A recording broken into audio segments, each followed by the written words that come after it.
வைப்லாம் சூப்பரா இருந்துச்சு, ஜாலியா இருந்துச்சு, என்டர்டெய்னிங்கா இருந்துச்சு எல்லாமே. Love you. உங்களுக்கு என்ன கட்சி பிடிக்கும்?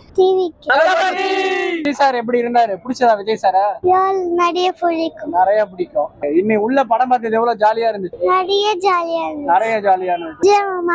Love you. உங்களுக்கு என்ன கட்சி பிடிக்கும்? 2005ல படம் ரிலீஸ் ஆனப்ப கண்டிப்பா தியேட்டர்ல பாத்துருக்கீங்க. இதான் ப்ரோ ஃபர்ஸ்ட் டைம் சச்சின் பாக்குறேன். வைப்லாம் சூப்பரா இருந்துச்சு, ஜாலியா இருந்துச்சு, என்டர்டெய்னிங்கா இருந்துச்சு எல்லாமே. ஸ்மைலி ஃபேஸா ரொம்ப கியூட்டா இருந்தாரு படம் ஃபுல்லா. அந்த டைப் ஆஃப் விஜய் இப்ப பாக்குறது இல்ல, சோ அது வந்து பார்க்கவே சூப்பரா இருந்துச்சு. ரொம்ப சூப்பரா இருந்துச்சுங்க ஐயா. வைப் எல்லாமே எல்லாருமே பார்க்கணும். அதாவது இந்த தியேட்டருக்கு ஸ்பெஷலா வந்து இந்த வாடி வாடி அந்த பாட்டுக்கு அப்புறம் ஒரு 10 நிமிஷத்துக்கு 10 சாங் போட்டாங்க, விஜய் சாங் ட்ரிபியூட் மாதிரி. அது வைப் சும்மா பிச்சுட்டாங்க உள்ள. கமலால இன்னொருத்தர் பால்கனில இருந்து வெளியே வருவாரு, அவருதான் இன்னும் ஸ்பெஷல். அவருதான் செம்ம ஸ்பெஷல். அவர் வந்தாலே ஒரு தியேட்டர் கலகட்டம் பயங்கரமா இருந்துச்சு. தியேட்டர் காமெடி எல்லாம் என்ன எத்தனை வாட்டி திருப்பி பார்த்தாலுமே இன்னும் தியேட்டர்ல பார்க்கும்போது சிரிப்புலாம் ஃபன்னியா தான் இருந்துச்சு.